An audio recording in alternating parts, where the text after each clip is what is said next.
नमस्कार, हिमालय टेलिभिजनको face to फेसमा यहाँहरूलाई स्वागत छ। म शिव लामिछाने। दर्शकवृन्द, आज असार 15 अर्थात् धान दिवस। आज विशेष गरी मुरी फल्ने आसमा मानो रोप्ने दिन।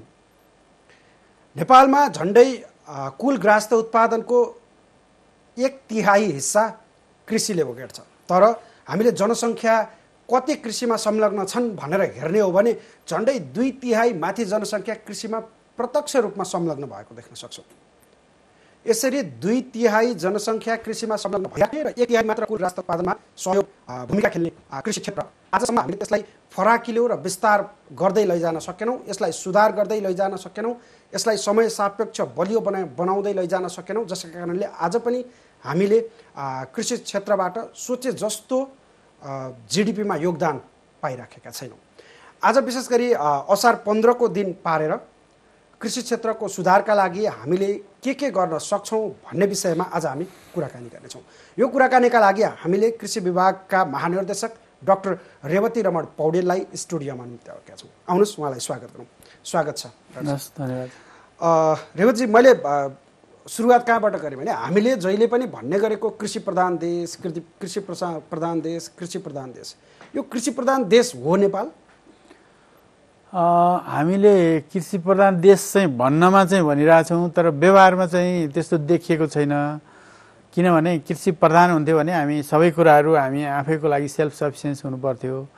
अनि हाम्रा कार्यक्रम, हाम्रो नीति कार्यक्रमहरू सबैले त्यही अनुसारको सपोर्ट गर्ने, अनि बजेटहरूले पनि त्यही अनुसारको सपोर्ट गर्ने, यी सबै कुराहरू परिपन्चहरू सबै मिलेको हुनु पर्थ्यो। तर भन्दाखेरि चाहिँ हामी त्यो एउटा के भने पपुलारिटीको लागि चाहिँ भन्ने गरिरहेको अवस्था छ। तर त्यो भन्नुपर्ने बाध्यता पनि छ, किनभने धेरैभन्दा धेरै मान्छे त्यसैमा संलग्न छन् र जिडिपीमा राम्रो सिआर पनि छ, किनभने 1/3 धन्ने सिआर छ भनेको राम्रै सिआर हो र धेरै जनसङ्ख्या यसमा संलग्न छन्। भन्नुको मतलब रोजगारी ठिकै छ, यसले वर्षभरि रोजगारी त नदेला, तर मान्छेलाई बेरोजगार केही मान्छेलाई केही समय त यसले अल्झाएको छ नि।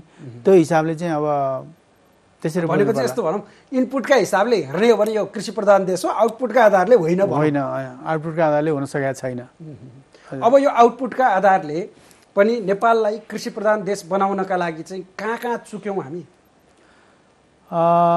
एकदम राम्रो प्रश्न सोध्नुभयो वास्तवमा है। यो धेरै गम्भीर भएर हामी सोच्नुपर्ने छ। वास्तवमा यो कृषि भनेको चाहिँ कस्तो रहेछ भने एकदम आफै एक्लै हिँडेर पनि नहुने होइन, आफैले एक्लै गर्छु भनेर पनि नहुने रहेछ कि।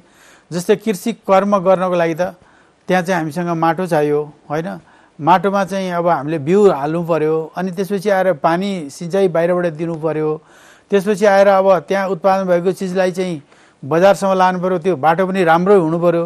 त्यहाँ चाहिँ मान्छे हिँड्ने बाटो होइन, त्यहाँ गोलभेडा फलेको छैन, गोलभेडा हिँड्ने बाटो चाहियो कि हामीलाई।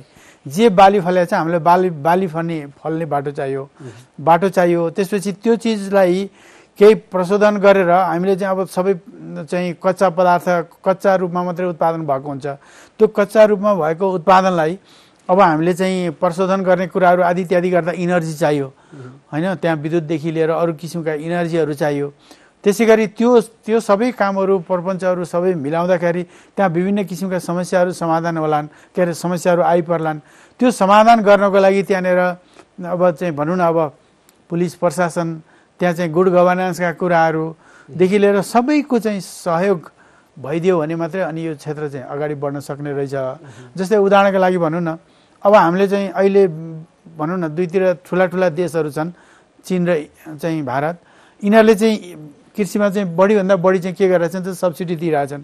भनेपछि यो सब्सिडी दिएको कारणले गर्दाखेरि उहाँहरूको उत्पादन चाहिँ के छ त एकदम न्यून छ, उत्पादन लागत न्यून छ, अनि प्रविधि उहाँहरूको अझ राम्रो छ। त्यसले गर्दाखेरि उहाँहरूको चाहिँ के भन्छ भने कस्ट अफ प्रोडक्सन आदि इत्यादिको कारणले गर्दाखेरि त्यसको चाहिँ कम्पिटिटिभ चाहिँ नेस भन्छ क्या त्यसलाई, प्रतिस्पर्धात्मक क्षमता उहाँहरूको एकदम राम्रो छ। नेपालमा चाहिँ आइपुग्दा उहाँहरू धेरै टाढाबाट आइपुग्दाखेरि पनि नेपालको भन्दा सस्तो पर्छ।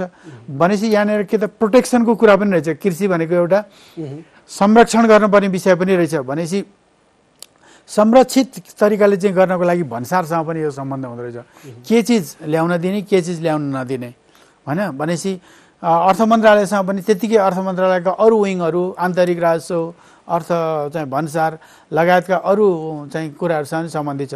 त्यस्तै अब योलाई चाहिँ हामीले अहिले प्राइमरी कच्चा चाहिँ रूपमा कन्ज्युम गरेर मात्रै भएन, हाम्रो चाहिँ आवश्यकता हाम्रो खानेबानी धेरै परिवर्तन भएको छ, यसलाई प्रोसेसिङ गरेर औद्योगिकरण पनि गर्नु पर्यो भनेपछि उद्योग मन्त्रालयसँग सम्बन्धित छ।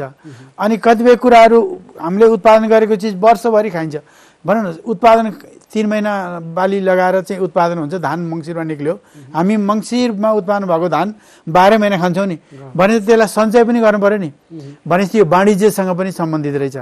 भनेपछि धेरै नेटवर्क मैले भन्दाखेरि सबैसँग सम्बन्धित छ। अब सबैले मिलेर यसमा सहयोग पुर्यायो, हातेमालो गऱ्यो भने चाहिँ यसलाई अगाडि बढाउन सकिन्छ।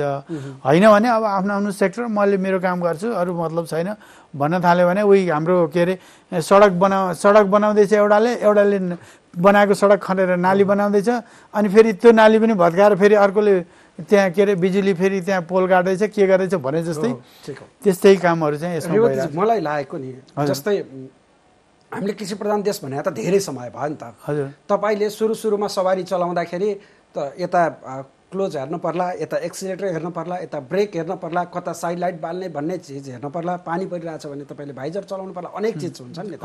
सुरुमा त त्यो चलाउने मान्छेलाई साह्रै कठिन गाह्रो हुन्छ। तर हामीले कृषि प्रधान देश भनेको आज र हिजो होइन, धेरै अगाडिदेखि कृषि नै हाम्रो सबभन्दा मुख्य चिज हो भनेर हिँडेको। तर गाडी चलाउन थालेको दशकौँ बित्दा पनि त्यो गाडी चाहिँ राम्रोसँग चलेन भन्ने चाहिँ मेरो प्रश्न, त्यो कहाँनिर चुक्या हो?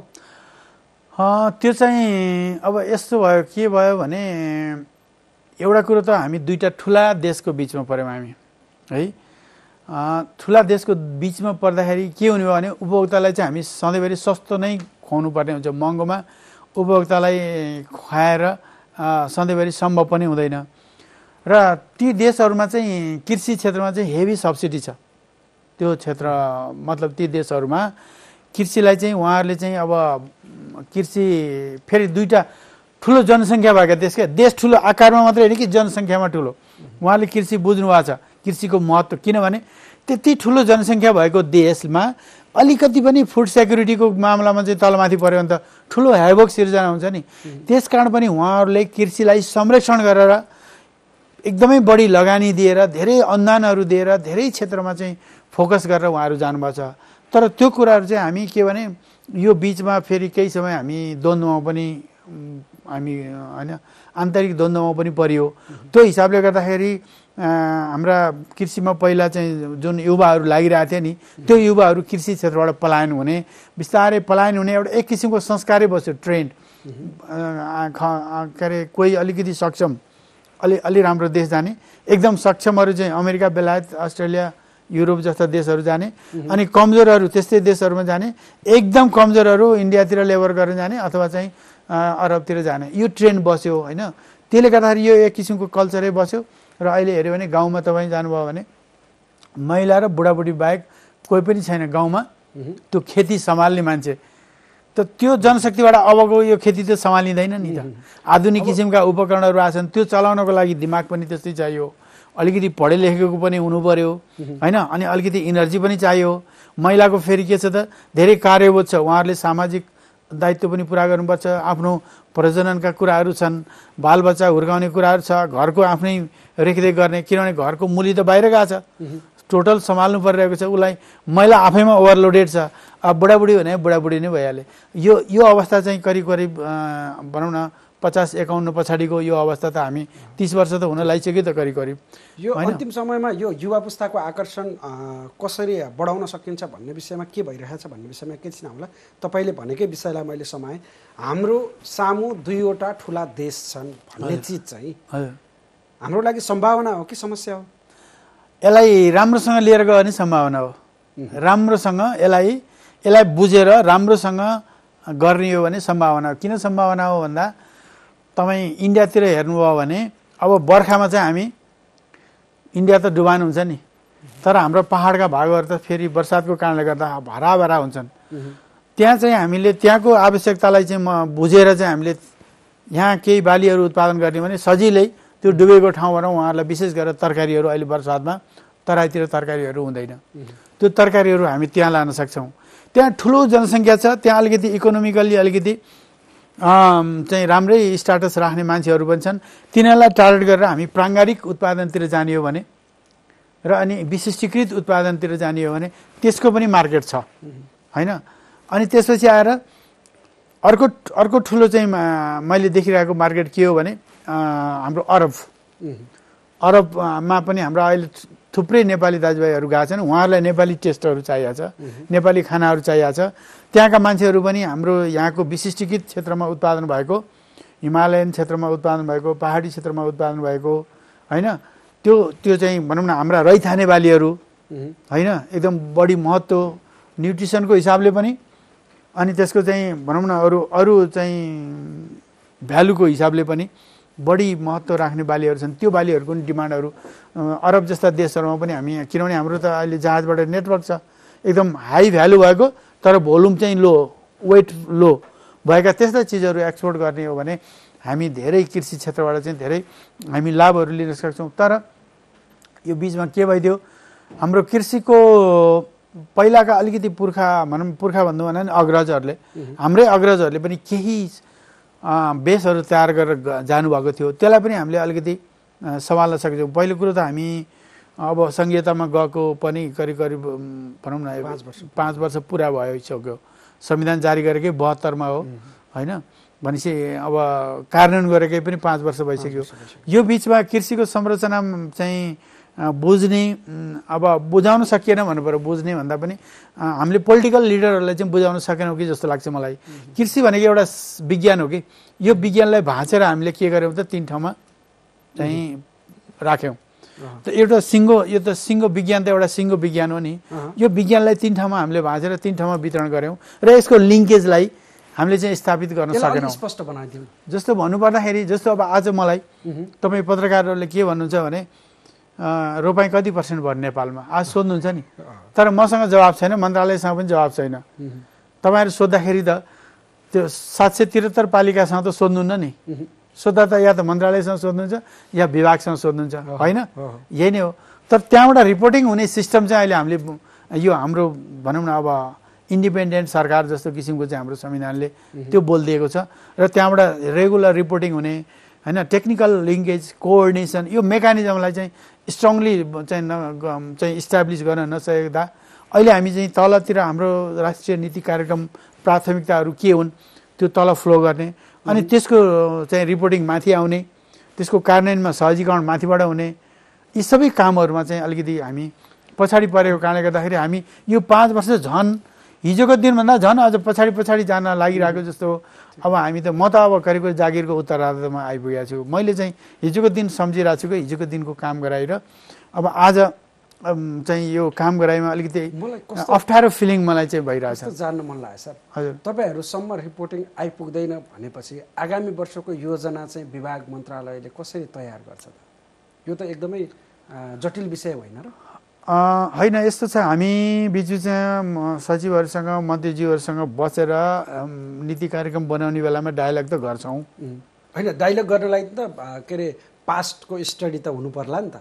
जस्तै पुरानो रिपोर्टिङ यो वर्ष चाहिँ अघिल्लो वर्ष 5 वर्षमा यस्तो भएको थियो अथवा योभन्दा अघिल्लो वर्ष यो तथ्याङ्क देखिएको थियो, त्यही भएर यो वर्ष हामीले यो चाहिँ सुधार गर्नुपर्छ भन्ने ठाउँमा त अध्ययन गर्नु पर्ला नि त। त्यही त यो तथ्याङ्कहरू जुन मैले अहिले कुरा गरिरहेको छु नि, यो तथ्याङ्क लिने सिस्टम, यसको बेस र यसको रिपोर्टिङ सिस्टम कमजोर भयो भने कि मैले त्यसले गर्दा काम गर्न गाह्रो भयो कि मैले भन्न खोजेकै त्यो छँदै छैन भने खोजेको होइन, कमजोर भयो। तपाईँ अब मेरो पर्सनल रिलेसनमा मैले फोन गरेर हाई हेलो गरेर माग्नु र एउटा चिठी लेटर डिस्प्याच गरेपछि त्यो चिठीको रेस्पोन्स त हुनु पऱ्यो नि त, परेन? ठिक ठिक, त्यो कुराहरू मैले गर्न खोजेको। ठिक छ। यो संरचनागत विषयमा फेरि अहिले अन्तिममा एकपटक फेरि छलफल गरौँला। तर मैले यो कृषि क्षेत्रको विकासलाई ऐन तपाईँले भने जस्तै टुक्रा टुक्रा टुक्रा टुक्रा पारेर हेरौँ। पहिला कृषकले खेतमा गर्ने चिज हेरौँला, त्यस पछाडि पूर्वाधारको कुराहरू हेरौँला, त्यस पछाडि संरक्षण अथवा त्यसलाई चिस्यानमा राख्ने विषय हेरौँला, त्यस पछाडि बजारीकरणको। त्यही भएर सुरुमा कृषक भठामा गएँ। साँच्चीकै एउटा कृषकले चाहे जसरी, जस्तै अझ धानकै उत्पादन हेरौँ भने पनि हामीले अन्तर्राष्ट्रिय रूपमा जसरी धान उत्पादन भइराखेको छ त्यो अनुपातमा हामीले जग्गाको अनुपात र उत्पादनको अनुपात हेऱ्यौँ भने हामी अत्याधिक पछाडि छौँ। हामीले त्यो ठाउँमा चाहिँ कृषकलाई अनुपातिक रूपमा विश्वमा जसरी उत्पादन भइराखेको छ त्यो अनुपातमा ल्याउन चाहिँ किन सकेनौँ? हाम्रो माटोको समस्या हो कि कृषकको ज्ञानको क्षमताको समस्या हो कि हामीसँग प्रविधिको समस्या हो कि के कहाँनिर चुकेका छौँ हामी? होइन, यस्तो छ, मेन कुरो के रहेछ भने 3-4 कुराहरू उत्पादन हाम्रो कृषिसँग सम्बन्धित चाहिँ 3-4 कुराहरू रहेछन् कि पहिलो कुरो त हामीसँग माटो चाहियो। प्राइमरी कुरो माटो भएन भने त कहाँ बिउ राख्ने? पहिलो कुरो माटो चाहियो। दोस्रो बिउ चाहियो। माटो भएपछि बिउ हाल्न पाइयो नि, बिउ चाहियो, बिउ उम्रिन्छ, उम्रेपछि त्यसलाई त खानेकुरा चाहियो नि। या त प्राङ्गारिक मलबाट सफिसियन्ट मात्रामा चाहिँ खाद्य तत्त्व दिनु पर्यो या रासायनिकबाट दिनु पर्यो।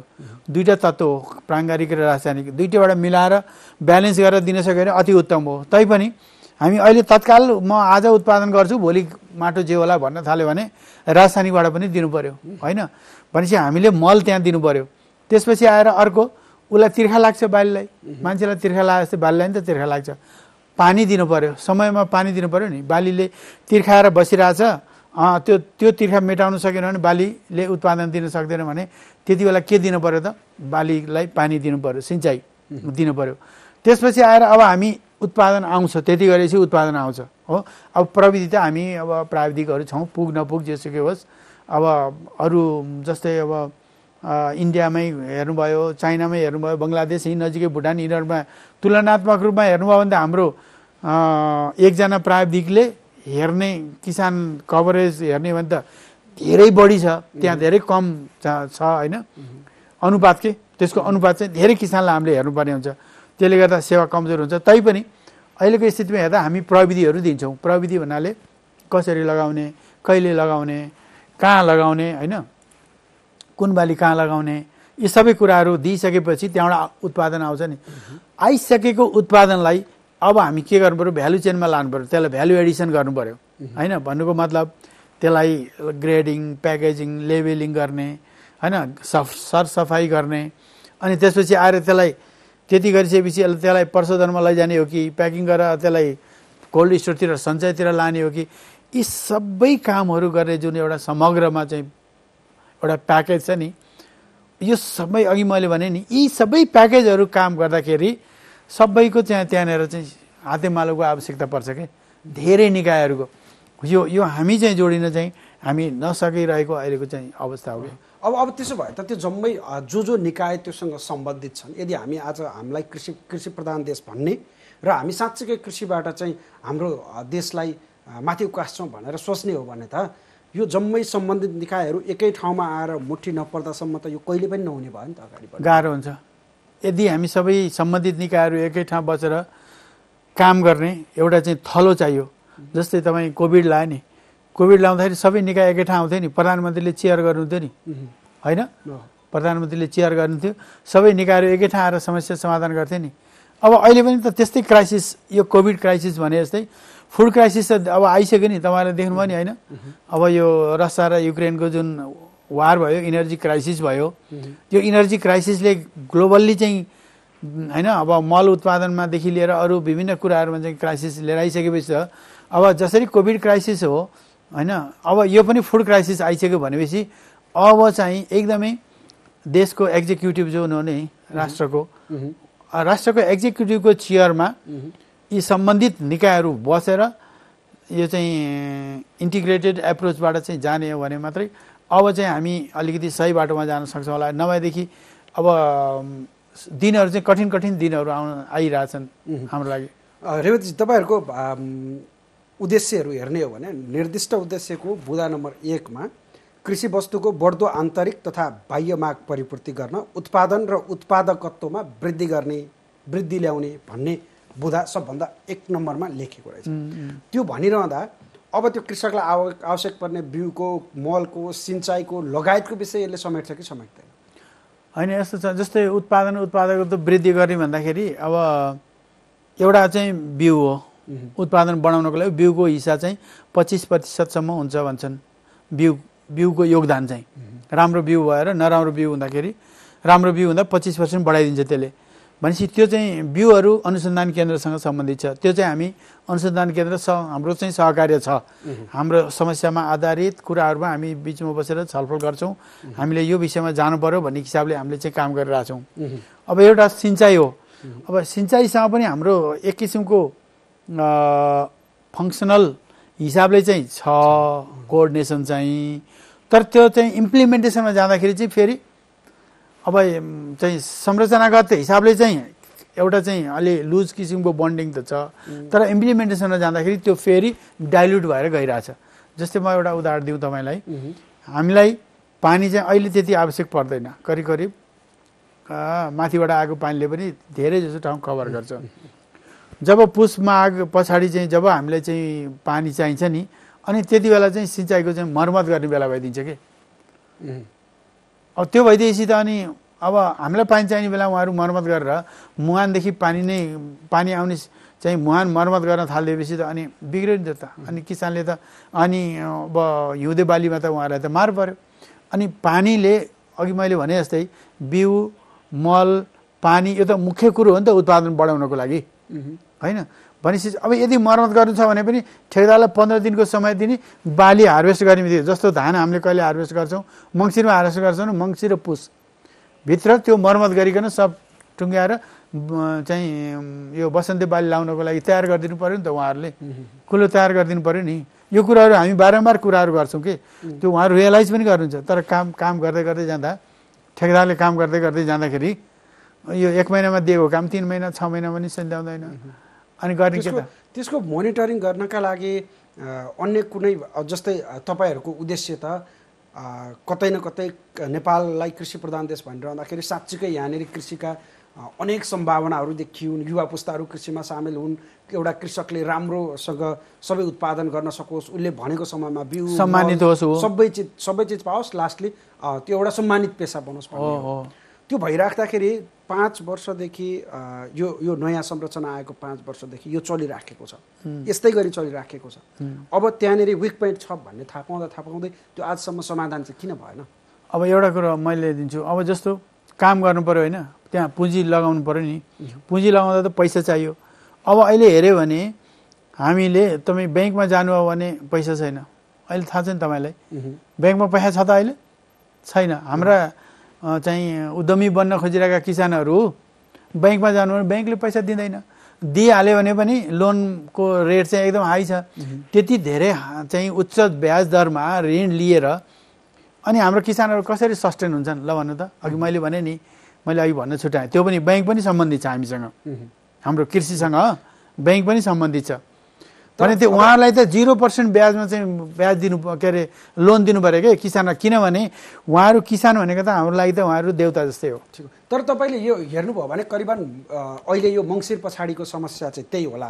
तर मङ्सिर अगाडि ब्याङ्कले, राष्ट्र ब्याङ्कले त तोक दिएको छ, तैँले कृषकलाई यसरी लोन दिनुहोस् भने तैँले चाहिँ त्योभन्दा बढी यसरी पेनाल्टी तिर्नुपर्छ भनेर ब्याङ्कलाई बाध्यताका कारणले तपाईँले मिडियामा पनि सुन्नु होला, उता लगानी नगर्ने बरु पेनाल्टी तिरेका ब्याङ्कहरू पनि सुन्नु होला मिडियामा, त्यो पनि आयो नि। त्यो केही ब्याङ्कहरूले पेनाल्टी तिरे। अझै यसमा अर्को एउटा चिज पनि थपौँ, त्यो कृषिलाई अप्रत्यक्ष रूपमा क्षेत्र बनाएर ऋण प्रवाह गर्ने प्रचलन पनि देखियो। त्यो प्रचलन हुँदै गर्दाखेरि त्योभन्दा अगाडि हामी कृषक भट्टामा जाउँ। कृषक भट्टामा पुग्ने बिउ समयमा पुग्छ कि पुग्दैन, कृषक भट्टामा पुग्ने बिउ साँच्चीकै गुणस्तरीय बिउ पुग्छ कि पुग्दैन, अथवा कृषक भट्टामा पुग्ने बिउ रोप्नुपर्ने समय र त्यही अनुसारको पूर्वाधार भएको बेलामा पुग्छ कि पुग्दैन भनेर मैले तपाईँलाई प्रश्न गर्न पाउँछु नि, होइन? पाउनुहुन्छ, एकदम पाउनुहुन्छ। अब तपाईँले त्यसको जवाफ दिनु। अब यसको जवाफमा के छ भने, मैले अघि भने नि, हामी 3 तहको सरकारमा गयौँ होइन। 3 तहको सरकारमा जाँदाखेरि अहिले मूलत काम पनि त बाँड्नु पऱ्यो नि त, होइन? जब दाजुभाइ छुट्टिन्छन् भने त अंश त लाग्छ नि त, होइन र? लाग्ने नै भयो। 3 तहको सरकारमा जाँदा मलाई जहाँसम्म लाग्छ उहाँहरूको मूलभूत काम भनेको कच्चा रूपमा चाहिँ प्राइमरी प्रोडक्सन गर्ने, जति पनि बालीहरू छन् तिनीहरूको उत्पादन गर्ने। त्यो उत्पादन गर्नको लागि त चाहिने चिज भनेको त मल, बिउ र सिँचाइ नै हो, त्यही नै हो नि त। भनेपछि त्यो उहाँहरूले अरू ठुलो कुराहरू नगरिकन पालिकाहरूले बिउ कति चाहिएको छ, आफ्नो पालिकाभरिका किसानहरूको लागि बिउ कति चाहिएको छ, त्यसको लागि त हामी उहाँहरूसँग पनि बजेट छ, केन्द्रबाट पनि बजेट गएको छ, त्यो त्यति काम त उहाँहरूले गर्नु पऱ्यो नि त, परेन भन्नु त? त्यो काम गर्नको लागि हामीले अघि मैले भने डेसिस भन्ने हामीले एउटा यो डिजिटल्ली इनेबल्ड सिड सिस्टम भनेर हामीले अब यो 753 पालिकामा हामी फिजिकल्ली हामी यहाँबाट चाहिँ एप्रोच गर्न त सक्दैनौँ, इन पर्सन हामी फेस टु फेस कन्ट्याक्ट गर्न त सक्दैनौँ। भनेपछि अब हामी डिजिटल्ली चाहिँ उहाँहरूसँग एप्रोच गर्ने, पहुँचमा पुर्याउने, उहाँहरूले बिउको डिमान्ड चाहिँ त्यो हाम्रो सफ्टवेयरमा हाल्ने, अनि हामीले चाहिँ त्यो बिउ कहाँ कहाँ उपलब्ध हुन्छ भनेर हामीले त्यो देखाइदिने, अनि त्यो बिउमा हामीले चाहिँ अनुदान पनि दिने। त्यो चाहिँ त्यो अनुदान, त्यो बिउमा 50% अनुदान दिने, त्यो 50% अनुदान चाहिँ हाम्रो केन्द्र सरकारबाट जाने। त्यो चाहिँ अहिले इम्प्लिमेन्टेसन गर्न खोजेको। हामी मकैमा पनि सकिएन। मकैमा चाहिँ हाम्रो कारणले गर्दाखेरि, गहुँ र मकैमा चाहिँ हाम्रो कारणले गर्दाखेरि अलि त्यो सफ्टवेयरमा प्लस हाम्रो तयारीको कारणले गर्दा अलिकति हामी पछाडि परियो। तर धानमा चाहिँ हामी एकदमै अगाडि बढेको होइन। तर त्यो सिस्टममा चाहिँ हाम्रो पालिकाहरू चाहिँ आइदिन सक्नु भएन। त्यो सिस्टम उहाँहरू छिर्न सक्नु भएन कि। त्यो सिस्टममा छिरेर हामीबाट बढीभन्दा बढी हाम्रो अनुदान लिन पर्ने थियो नि। हामी त 15-20 करोड बिउमा अनुदानको लागि राखेका थियौँ, तर त्यो पैसा खर्च नहुने अवस्था। भनेको त्यो चिज चाहिँ तपाईँहरूले दिएको चिज चाहिँ उहाँहरूले अन्डरस्ट्यान्ड गर्नु भएन कि त्यो प्रक्रिया बुझ्नु भएन? हामीले ओरिएन्टेसन पनि अगाडि ओरिएन्टेसन गरियो, जुमबाट पनि गरियो, सबै कुराहरू गरियो। एउटा कुरो त के छ भने अहिले पालिकामा तपाईँको प्राविधिकहरू पनि करिब 50% मात्रै प्राविधिकहरू हुन्छ। कतिपय पालिकामा त प्रशासनले हेरेको छ कृषिको कामहरू, र त्यहाँ पालिकामा प्रायोरिटी कृषि परेको छैन। त्यहाँ पनि त प्रायोरिटी कृषिलाई प्रायोरिटी दिनु पर्यो नि त, होइन? अब हामी यहाँ विभागले प्रदेश र पालिकाको ठेक्का त यहाँ बसेर कृषि विभागले त लिन सक्दैन नि, होइन? किनभने कृषि विभाग र मन्त्रालयले नीति बनाउँछ। त्यो नीतिमा कृषि विभागले अरू चाहिँ 3 तहको सरकारमा भनौँ 2टा चाहिँ प्रदेश र स्थानीय तहमा कहाँनिर सहजीकरण गर्ने हो, होइन? कहाँनिर उहाँहरूलाई चाहिँ गाह्रो अप्ठ्यारो परेको छ त्यहाँनिर हामीले सहजीकरण गरिदिने हो नि त। अब त्यो माथिबाट बनेको प्रधानमन्त्री हुँदै आएको होइन, त्यही त्यो नीति कार्यक्रमहरू हुन् नि, त्यो कार्यक्रमहरूलाई त त्यही लाइनमा चाहिँ प्रदेश र स्थानीय तह पनि त हिँड्नु पर्यो नि, परेन र? त्यही लाइनमा हिँड्नु पर्यो। माथिबाट जे निर्देशनहरू आउँछन्, जे नीतिहरू बन्छन्, त्यो नीतिभित्र त छिर्नु पर्यो नि। त्यहाँ जनशक्ति राख्नु पर्यो भने बरु कृषिको जनशक्ति छैन भने करारमा राखेर पनि त चलाउन सकिन्छ नि त। सर्ट टर्मको लागि सकिन्छ नि, होइन? धान 3 महिना हुन्छ भने 3 महिनाको लागि करार राखेर पनि त काम गर्न सकिन्छ नि, होइन? तर प्रायोरिटीमा पर्नु पर्यो कि। मलाई जहाँसम्म लाग्छ प्रायोरिटीमा, उहाँहरूको प्रायोरिटीमा यो अझै पर्न सकेको छैन। अब यो बिस्तारै बुझ्न जानु होला। अलिकति हामीले दुःख पनि पाएको छैनौँ। अलिकति दुःख पाएपछि मान्छेले चेत्छ भन्छन् कि। यो ओनरसिपको कुरा गरौँ न। जस्तै एउटा नीति बनाउने मान्छेले, एउटा योजना परिकल्पना गर्ने मान्छेले जसरी त्यो योजनाको ओनरसिप लिन्छ, यो ओनरसिप चाहिँ सम्बन्धित मन्त्रालय अथवा विभागका कर्मचारी, त्यस पछाडि त्यहाँबाट गएर ऊ अन्तर्गत रहने विभिन्न कार्यालय, अब अहिले भनौँ न प्रदेश कार्यालय होला अथवा स्थानीय तह कार्यालय अथवा जिल्लामा रहेका अन्य कार्यालयहरू होला, उनीहरूको ओनरसिप। अनि त्यो ओनरसिप त्यहाँबाट ट्रान्सफर भएर एउटा कृषकसम्म पुग्दाखेरि चाहिँ त्यो त 5% पनि अस्तित्व बाँकी नरहेको देखिन्छ कि। तपाईँको आर्टिफिसियल कृषक बनाएर बिउ वितरण भएको अनि अनुदान वितरण भएको हामी प्रश्न देख्न सक्छौँ। होइन, यस्तो छ, तपाईँले भनेको कुरा पनि कहीँ छ, होइन? तर त्यो सबै चाहिँ होइन। अब त्यो 5% केस होला, 5%लाई उजागर गर्ने कि 95% को पछाडि लाग्ने? 5% मात्रै त नभनौँ, आधा आधी भन्न सक्छ। ठिक छ, 5-10% होला। म कृषिको मान्छेले चाहिँ 5-10% भन्दा बढी त्यस्तो छैन भन्छु म चाहिँ, होइन? अब किनभने तपाईँकोमा रिपोर्ट त आइपुग्छ नि त, फेरि 5-10% आउँछन्, होइन? अब त्यो कारबाहीमा पनि परेका छन्, तपाईँलाई थाहा छ, अख्तियारमा पनि परेका छन् मान्छेहरू, दुःख पाएका पनि छन्, होइन? त्यो अब त्यस्तो केसहरू भेटियो भने। तर मुख्य कुरो त्यो त्यस्तो केसहरू बढी आउनको कारण के हो भने हामीसँग स्रोत साधन यति छ, अनि हामीले दिनुपर्ने चाहिँ मान्छेहरू चाहिँ यति छन् के। अनि त्यहाँ चाहिँ के हुन्छ, त्यस्तो भयो भने त ढोका साँग्रो छ, मान्छे बाहिर त्यो साँग्रो ढोकाबाट बाहिर धेरै निस्कन खोजिरहेछन् भनेपछि त्यहाँनिर हुल्लङ्गा त केही थिचोमिचो कोही त परिहाल्छ नि, पर्दैन न भन्नु त? त्यो तपाईँले जति गरे पनि, जति फेयर ह्यान्डलिङ गरे पनि केही न केही त मिसप्लेस त भइ नै हाल्छ। तपाईँ मान्छेको ह्युमन एरर हो त्यो, सबैले चाहिँ, होइन? सोसियल साइन्समा त अझ एरर बढी हुन्छ, होइन? तपाईँको प्योर साइन्समा चाहिँ 5% एररसम्मलाई चाहिँ त्यसलाई एक्सेप्ट गरेको छ। अब तपाईँ भन्नुहुन्छ भने सोसियल साइन्समा 20%लाई एक्सेप्ट गरेको छ। 20% म्याक्सिमम 20% एररलाई पनि एक्सेप्ट गरेर त्यसलाई चाहिँ त्यो डेटालाई चाहिँ जेनरलाइज गरिन्छ। त एरर त हुने रहेछ त, होइन? त्यो चिजलाई अब काहीँ एरर हुने चिज मान्छु, अनि तर मैले मान्छेको मानसिकता, मान्छेको सोच, मान्छेको बुझाइको कुरा गर्दैछु। म तपाईँलाई एउटा सामान्य इक्जाम्पल दिन्छु ल। एउटा गाउँमा एउटा कृषक बडो मेहनत गरेर खेती गर्छ, उसले बडो दुःख गर्छ, अब त्यही गाउँमा केही ठालु व्यक्तिहरू जो चाहिँ सामान्यतया सहर केन्द्रित भएर बसिराखेका छन्, जो चाहिँ विशेष शक्तिहरूसँग नजिक छन्, ती शक्तिमा भएका मान्छेहरूले ती क्षेत्रबाट पाउने अनुदान पाउनकै लागि दर्ता गरेर, कृषि फर्म दर्ता गरेर निश्चित ठाउँमा आफ्नो एरिया कभर गर्छन्, त्यहाँ संरचना बनाए जस्तो गर्छन्। त्यो संरचना बनाए जस्तो गरेर त्यो अनुदान लिन्छन्, त्यो अनुदानलाई अन्यत्र लगानी गर्छन्। त्यो जुन कृषक छ त्यो कृषकले 2टा पाइप पाउँछ, उसले नपाएको भन्न थाल्दैन, उसलाई त त्यही चिज ठुलो भइसक्यो।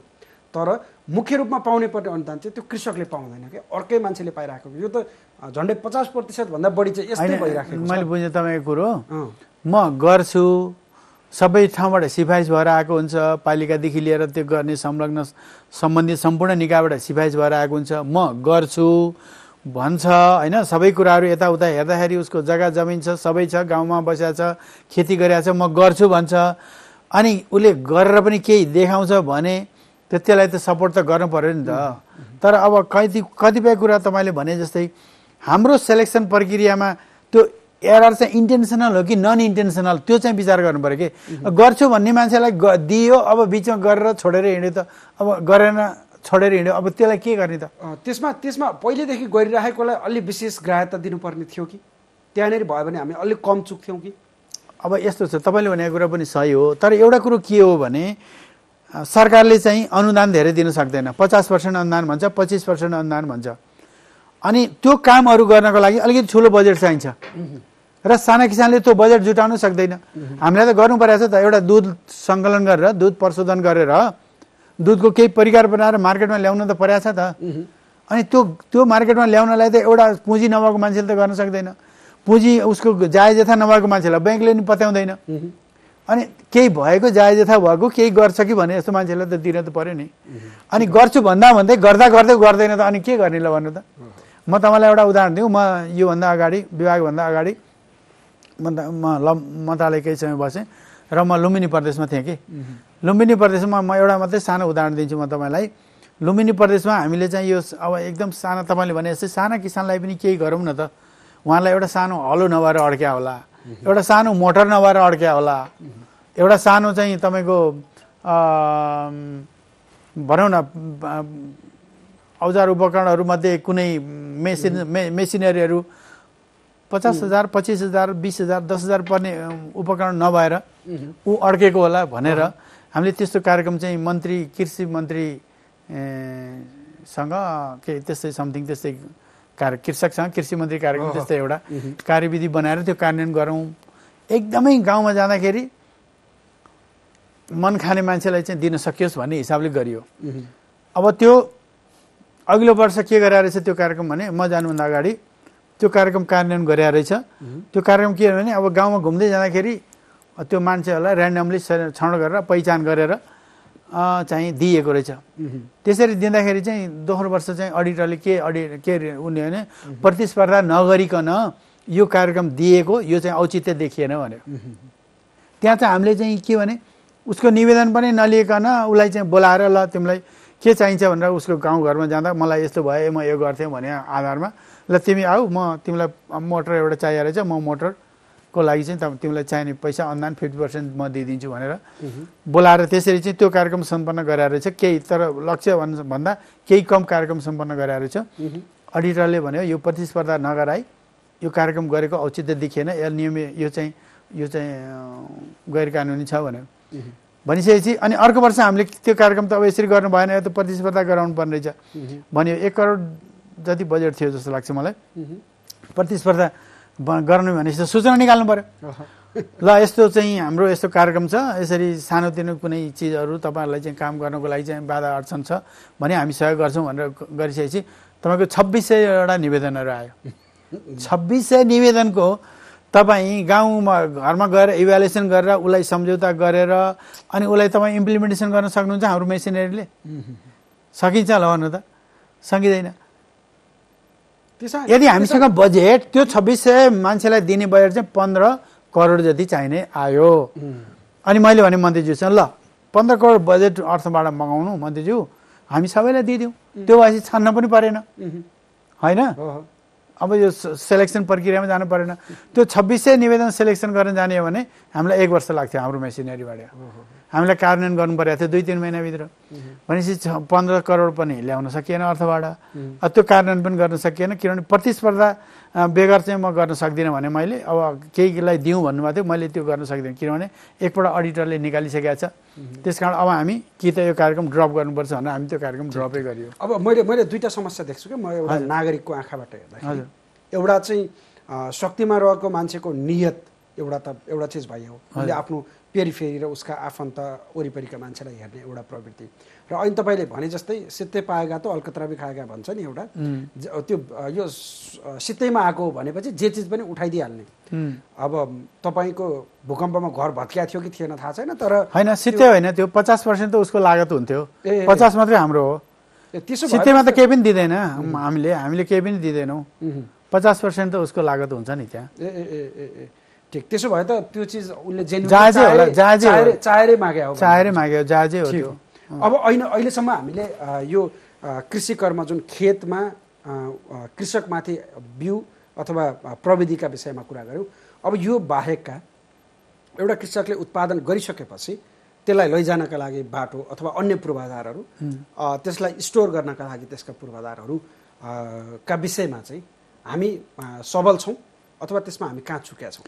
यस्तो छ, हामीले बाटो कस्तो बनाएको छौँ भने घर एउटा घर उता टाकुरामा छ, घर जाने बाटो बनाएको छौँ, तर हामीले गोलबेडा हिँड्ने बाटो बनाएको छैनौँ कि। हामीलाई हिँड्नु पऱ्यो, हामीलाई बाटो बनाउनु परेको छ गोलबेडा हिँड्ने, हामी बनाइरहेको छौँ चाउचाउ घरमा पुर्याउने बाटो बनाइरहेको छौँ कि। त्यो घरबाट चाहिँ केही चिज पनि बजारमा जाँदैन कि, त्यो घरबाट उब्जनी, त्यो उब्जनी भएको चिज बजारबाट कहाँ जान्छ भन्दा खेतबाट जान्छ कि। भनेपछि हामीले बाटो चाहिँ कहाँ बनाउनु पर्थ्यो? खेतमा। हामी भियतनाम एकपल्ट हेर्न गएका थियौँ, घुम्न गएका थियौँ, एउटा अवसरमा पाएको थियौँ।